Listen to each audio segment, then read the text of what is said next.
संगीतकार नौशाद अक्सर मोहम्मद रफ़ी के बारे में एक दिलचस्प किस्सा सुनाते थे। एक बार एक अपराधी को फांसी दी जा रही थी। उससे उसकी अंतिम इच्छा पूछी गई तो उसने न तो अपने परिवार से मिलने की इच्छा प्रकट की और न ही किसी खास खाने की फरमाइश। उनकी सिर्फ एक इच्छा थी जिसे सुनकर जेल कर्मचारी सन्न रह गए। उसने कहा कि वो मरने से पहले रफ़ी साहब का बेजू बावरा फिल्म का गाना ए दुनिया के रखवाले सुनना चाहता है। इस पर एक टेप रिकॉर्डर लाया गया और उसके लिए गाना बजाया गया। क्या आपको पता है कि इस गाने के लिए मोहम्मद रफ़ी ने 15 दिन तक रियाज किया था और रिकॉर्डिंग के बाद उनकी आवाज़ इस हद तक टूट गई थी कि कुछ लोगों ने कहना शुरू कर दिया था कि रफ़ी साहब शायद कभी अपनी आवाज़ वापस नहीं पा सकेंगे। लेकिन रफ़ी साहब ने लोगों को गलत साबित कर दिया और भारत के सबसे लोकप्रिय पार्श्व गायक बने। 4 फरवरी 1980 को श्रीलंका के स्वतंत्रता दिवस पर मोहम्मद रफ़ी को श्रीलंका की राजधानी कोलंबो में एक शो के लिए आमंत्रित किया गया था। उस दिन उनको सुनने के लिए 12 लाख कोलंबोवासी जमा हुए, जो उस समय का विश्व रिकॉर्ड था। श्रीलंका के राष्ट्रपति JR जयवर्धने और प्रधानमंत्री प्रेमदासा उद्घाटन के तुरंत बाद किसी और कार्यक्रम में भाग लेने जाने वाले थे, लेकिन रफ़ी साहब के ज़बरदस्त गायन ने उन्हें रुकने पर मजबूर कर दिया और वह कार्यक्रम खत्म होने तक वहाँ से हिले नहीं। मोहम्मद रफ़ी की बहू और उन पर एक किताब लिखने वाली यास्मीन खालिद रफ़ी कहती हैं कि रफ़ी साहब की एक आदत थी कि जब वह विदेश के लिए किसी शो में जाते थे तो वहाँ की भाषा में एक गीत जरूर सुनाते थे। उस दिन कोलंबो में भी उन्होंने सिंगला में एक गीत सुनाया, लेकिन जैसे ही उन्होंने हिंदी गाने सुनाने शुरू किए भीड़ बेकाबू हो गई। और ऐसा तब हुआ जब भीड़ में शायद ही कोई हिंदी समझता था। अगर एक गीत में इजहार इश्क की 101 विधाएं दर्शानी हो तो आप सिर्फ एक ही गायक पर अपना पैसा लगा सकते हैं और वह है मोहम्मद रफ़ी। चाहे वो किशोर प्रेम का अल्हड़पन हो, दिल टूटने की व्यथा हो, परिपक्व प्रेम के उद्गार हो, प्रेमिका से प्रणय निवेदन हो या सिर्फ उसके हुस्न की तारीफ, मोहम्मद रफ़ी का कोई सानी नहीं था। प्रेम को छोड़ भी दीजिए, मानवीय भावनाओं के जितने पहलू हो सकते हैं, दुख, खुशी, आस्था या देशभक्ति, या फिर गायकी का कोई भी रूप हो, भजन, कव्वाली, लोकगीत, शास्त्रीय संगीत या गज़ल, मोहम्मद रफ़ी के तर्कस में सभी तीर मौजूद थे। रफ़ी को पहला ब्रेक दिया था श्याम सुंदर ने पंजाबी फिल्म गुल बलोच में। मुंबई की उनकी पहली फिल्म थी गांव की गोरी। नौशाद और हुस्न लाल भगत राम ने उनकी प्रतिभा को पहचाना और उस जमाने में शर्मा जी के नाम से मशहूर आज के खयाम ने फिल्म बीवी में उनसे गीत गवाए। खयाम याद करते हैं 1949 में मेरी उनके साथ पहली गज़ल रिकॉर्ड हुई जिसे वली साहब ने लिखा था। अकेले में वह घबराते तो होंगे, मिटा के वह मुझको पछताते तो होंगे। रफ़ी साहब की आवाज़ के क्या कहने, जिस तरह मैंने चाहा उन्होंने उसे गाया। जब यह फिल्म रिलीज हुई तो ये गाना रेंज ऑफ द नेशन हो गया। मोहम्मद रफ़ी के करियर का सबसे बेहतरीन वक्त था 1956 से 1965 तक का समय। इस बीच उन्होंने कुल 6 फिल्म फेयर पुरस्कार जीते और रेडियो सिलोन से प्रसारित होने वाले बिना का गीतमाला में 2 दशकों तक छाए रहे। रफ़ी के करियर को झटका लगा 1969 में जब आराधना फिल्म रिलीज हुई। राजेश खन्ना की आभा ने पूरे भारत को चकाचौंध कर दिया और RD बर्मन ने बड़े संगीतकार बनने की तरफ अपना पहला कदम आगे बढ़ाया। इलस्ट्रेटेड वीकली ऑफ इंडिया के पूर्व सह संपादक राजू भारतन कहते हैं, आराधना के सभी गाने पहले रफ़ी ही गाने वाले थे। अगर HD बर्मन बीमार नहीं पड़ते और RD बर्मन ने उनका काम नहीं संभाला होता तो किशोर कुमार सामने आते ही नहीं। और वैसे भी आराधना के पहले 2 डुएट रफ़ी ने ही गाए थे। भारतन बताते हैं, पंचम ने बहुत पहले स्पष्ट कर दिया था कि अगर उन्हें मौका मिला तो वो रफ़ी की जगह किशोर को लाएंगे। जहाँ तक रफ़ी की लोकप्रियता में गिरावट की बात है तो उसके कुछ कारण थे। जिन अभिनेताओं के लिए रफ़ी गा रहे थे, दिलीप कुमार, धर्मेंद्र, जितेंद्र और संजीव कुमार, वे पुराने पड़ गए थे और उनकी जगह नए अभिनेता जगह ले रहे थे।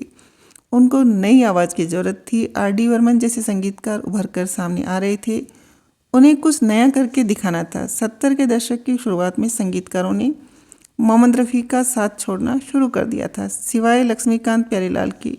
लक्ष्मीकांत तो अब रहे नहीं, लेकिन प्यारेलाल जरूर हैं, जो कहते हैं कि उन्होंने रफ़ी का नहीं बल्कि रफ़ी ने उनका साथ नहीं छोड़ा। जाने माने ब्रॉडकास्टर अमीन सयानी मोहम्मद रफ़ी और लक्ष्मीकांत प्यारेलाल के बारे में एक दिलचस्प कहानी सुनाते हैं। सयानी कहते हैं, एक बार लक्ष्मीकांत ने मुझे बताया कि जब वो पहली बार रफ़ी के पास गाना रिकॉर्ड कराने के लिए गए तो उन्होंने उनसे कहा कि हम लोग नए हैं, इसलिए हमें कोई प्रोड्यूसर बहुत ज़्यादा पैसे भी नहीं देगा। हमने आपके लिए एक गाना बनाया है, अगर आप इसे गा दें तो कम पैसों में तो बहुत मेहरबानी होगी। रफ़ी ने धुन सुनी, उन्हें बहुत पसंद आई और वह गाने के लिए तैयार हो गए। रिकॉर्डिंग के बाद रफ़ी के पास थोड़े पैसे लेकर गए। रफ़ी ने पैसे यह कहते हुए वापस लौटा दिए कि यह पैसे तुम आपस में बांट लो और इसी तरह बांटकर खाते रहो। लक्ष्मीकांत ने मुझे बताया कि उस दिन के बाद से उन्होंने रफ़ी की वह बात हमेशा याद रखी और हमेशा बांट कर खाया। रफ़ी बहुत कम बोलने वाले, ज़रूरत से ज़्यादा विनम्र और मीठे इंसान थे। उनकी बहू यास्मीन खुर्शीद बताती हैं कि न तो वह शराब या सिगरेट पीते थे, न ही पान खाते थे। बॉलीवुड की पार्टियों में भी जाने का उन्हें कोई शौक़ नहीं था। घर पर वह सिर्फ धोती कुर्ता ही पहनते थे, लेकिन जब रिकॉर्डिंग पर जाते थे तो हमेशा सफ़ेद कमीज और पतलून पहनकर जाते थे। उनको स्टाइलिश गाड़ियों और फैंसी कारों का बहुत शौक़ था। लंदन की कारों के रंगों से वो बहुत प्रभावित रहते थे, इसलिए एक बार उन्होंने अपनी फिएट कार को तोते के रंग में हरा रंगवा दिया था। उन्होंने एक बार मजाक भी किया था कि वह अपनी कार को इस तरह से सजाते हैं जैसे दशहरे में बैल को सजाया जाता है। रफ़ी साहब कभी कभी पतंग भी उड़ाते थे और अक्सर उनके पड़ोसी मन्ना डे उनकी पतंग काट दिया करते थे। वह बहुत अच्छे मेहमान नवाज भी थे। दावतें देने का उन्हें बहुत शौक़ था। उनके नज़दीकी दोस्त खयाम बताते हैं कि रफ़ी साहब ने कई बार उन्हें और उनकी पत्नी जगजीत कौर को साथ खाने पर बुलाया था और उनके यहाँ खाना बहुत उम्दा हुआ करता था। यास्मीन खालिद बताती है कि एक बार तो ब्रिटेन में कवेंट्री में शो कर रहे थे। जब वो अपने पति खालिद के साथ उनसे मिलने गई तो वह थोड़े ख़राब मूड में थे, क्योंकि उन्हें यहाँ ढंग का खाना नहीं मिल पा रहा था। उन्होंने पूछा कि यहाँ से लंदन जाने में कितना समय लगेगा। खुर्शीद ने जवाब दिया कि यही कोई 3 घंटे। फिर वो यास्मीन की तरफ मुड़े और पूछा, क्या तुम 1 घंटे में दाल चावल और चटनी बना सकती हो? यास्मीन ने जब हाँ कहा तो रफ़ी बोले, चलो लंदन चलते हैं। किसी को बताने की ज़रूरत नहीं, हम 7 बजे शो शुरू होने से पहले वापस कवेंट्री लौट आएंगे। रफ़ी, खालिद और यास्मीन बिना किसी को बताए लंदन चले गए और यास्मीन ने उनके लिए झटपट दाल चावल और चटनी, प्याज टमाटर का सलाद बनाया। रफ़ी ने खाना खाकर यास्मीन को बहुत दुआएं दी और ऐसा लग रहा था जैसे किसी बच्चे को उनकी पसंद का खिलौना मिल गया हो। जब उन्होंने कवेंट्री लौटकर आयोजकों को बताया कि वह सिर्फ खाना खाने लंदन गए थे तो सभी लोग आश्चर्यचकित रह गए। रफ़ी साहब को बॉक्सिंग के मुकाबले देखने का बहुत शौक़ था और मोहम्मद अली उनके पसंदीदा बॉक्सर थे। 1977 में जब एक शो के सिलसिले में शिकागो गए तो आयोजकों को रफ़ी के शौक़ के बारे में पता चला। उन्होंने रफ़ी और अली की एक मुलाकात कराने की कोशिश की, लेकिन यह इतना आसान काम नहीं था। लेकिन जब अली को बताया गया कि रफ़ी भी गायक के रूप में उतने ही मशहूर हैं जितना कि वह एक बॉक्सर के रूप में, तो अली उनसे मिलने के लिए तैयार हो गए। दोनों की मुलाकात हुई और रफ़ी ने बॉक्सिंग पोज में मोहम्मद अली के साथ तस्वीर खिंचवाई। नौशाद के अलावा मोहम्मद रफ़ी के सबसे करीबी संगीतकार थे ओ.पी. नैयर। नैयर साहब समय के बहुत पाबंद थे। वो 9:10 पर अपने रिकॉर्डिंग स्टूडियो का दरवाज़ा बंद कर दिया करते थे। उसके बाद किसी को अंदर नहीं आने दिया जाता था। आकाशवाणी के पूर्व अनाउंसर किशन शर्मा अक्सर रफ़ी के साथ लाइव संगीत समारोह में जाया करते थे। किशन शर्मा ने याद करते हुए कहा कि रफ़ी साहब भी समय के बहुत पाबंद थे। एक बार उन्हें आने में 1 घंटे की देरी हो गई। आते ही उन्होंने माफ़ी मांगते हुए कहा, मैं शंकर जयकिशन की रिकॉर्डिंग में फंस गया था। नैयर ने तुनक कर जवाब दिया, आपके पास शंकर जयकिशन के लिए समय था और ओ.पी. नैयर के लिए नहीं। आज से ओ.पी. नैयर के पास रफ़ी के लिए समय नहीं रहेगा। रिकॉर्डिंग रद्द कर दी गई और अकाउंटेंट से कहा गया कि वो रफ़ी का हिसाब कर दे। इसके बाद एक पत्रकार ने पूरे मामले को तूल देने के इरादे से मोहम्मद रफ़ी से कहा, नैयर आपके साथ इतनी बेइज्जती से पेश कैसे आ सकते थे? रफ़ी ने विनम्रतापूर्वक जवाब दिया, मैं गलत था, नैयर साहब सही थे।